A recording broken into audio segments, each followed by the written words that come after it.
Alert घोषित किया गया है। खबरों में आगे बढ़ते हैं। सीएए एक ऐसा नाम जिसे आपने 2019 में सबसे ज्यादा सुना होगा। सरकार इस कानून को लेकर आई थी, लेकिन उस वक्त देश भर में इस कानून के खिलाफ धरना प्रदर्शन शुरू हो गया था।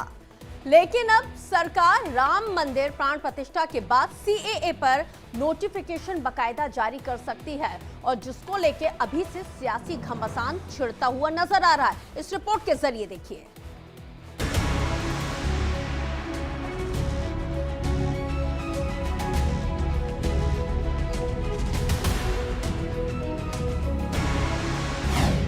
चौबीस का चुनाव, बीजेपी का सीएए वाला दाव, विपक्ष परवार, कानून बनकर तैयार, नियम तैयार, मिलेगा नागरिकता अधिकार।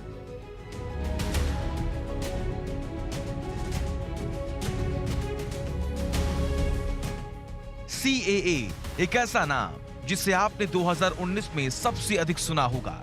सरकार इस कानून को लेकर आई थी, लेकिन उस वक्त देश भर में इस कानून के खिलाफ धरना प्रदर्शन शुरू हो गया था, जिसके बाद इसके नियम नहीं बन पाए और कानून अधर में लटक गया।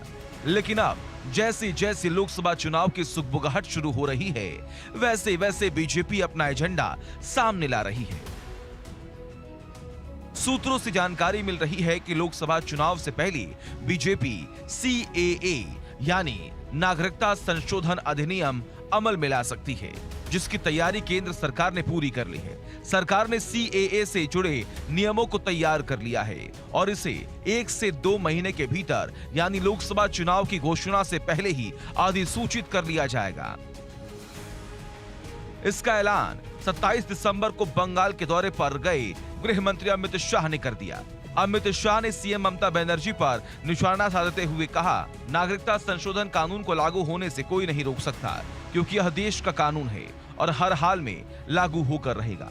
उन्होंने ममता बनर्जी पर हमला बोलते हुए कहा था कि ममता बनर्जी सीएए पर लोगों को गुमराह कर रही हैं।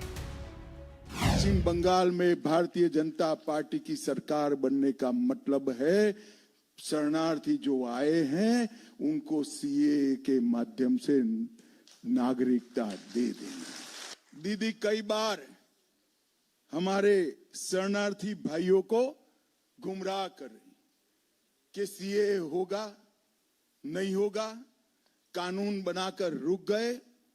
आज मैं आप सबके सामने कहकर जाता हूं, सीएए इस देश का कानून है, इसको कोई रोक नहीं सकता, सबको नागरिकता मिलने वाली है।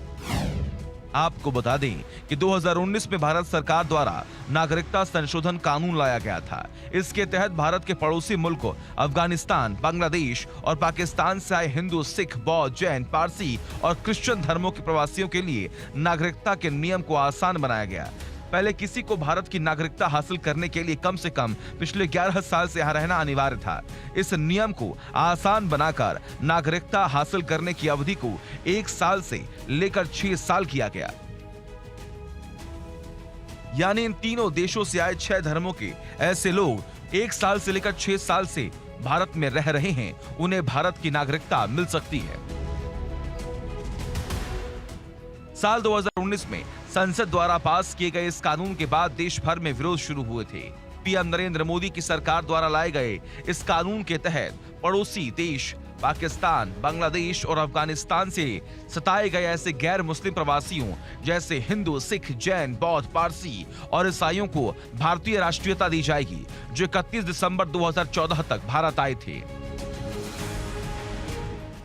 इसके लिए भारत आए शरणार्थियों को आवेदन करना होगा। पूरी प्रक्रिया ऑनलाइन होगी, जिसके लिए ऑनलाइन पोर्टल लॉन्च किया गया।